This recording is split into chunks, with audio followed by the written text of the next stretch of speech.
దగ్గర ఇదిగో నీ పాపము నిన్ను పట్టుకొనును, నీ పాపము నిన్ను ఖచ్చితంగా పట్టుకొనును. ఈ రోజుల మనుషులకి పాపం అన్న మాట వినబడతలేదు.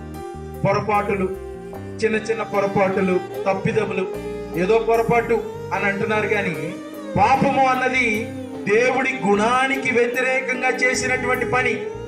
పాపము నీ పొరుగువాడి పట్ల నువ్వు చేస్తే అది వాస్తవానికి దేవుడికి వ్యతిరేకంగా నువ్వు చేసినట్టు. ఎందుకంటే ప్రతి మనిషి ఇక్కడ దేవుడి పోలికలో ఉన్నాడు, ప్రతి మనిషి దేవుడి స్వభావాన్ని కలిగి ఉన్నాడు. కాబట్టి వాడు చేయించిన ప్రతి పని కూడా దేవుడికి వ్యతిరేకంగా, ఉన్నతుడు పరిశుద్ధుడైన దేవుడికి వ్యతిరేకంగా చేయించున్నాడు.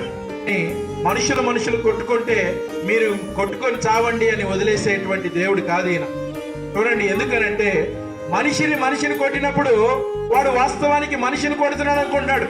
కానీ ఆ మనిషిని మీరు గమనించండి. ఎందుకని ఈ మాట పదే పదే చెప్తున్నాను. ఒక మనిషిని నువ్వు నిందించినప్పుడు, ఒక మనిషి పట్ల నువ్వు అన్యాయముగా, అక్రమముగా, దౌర్జన్యముగా, దుర్వ్యాపారంతో, మోసపూరితమైన వైఖరితోటి, అన్యాయముగా, అక్రమముగా నువ్వు వాడి పట్ల ప్రవర్తించినప్పుడు నువ్వు వాస్తవానికి దేవుడికి వ్యతిరేకంగా ప్రవర్తిస్తున్నావు. నువ్వు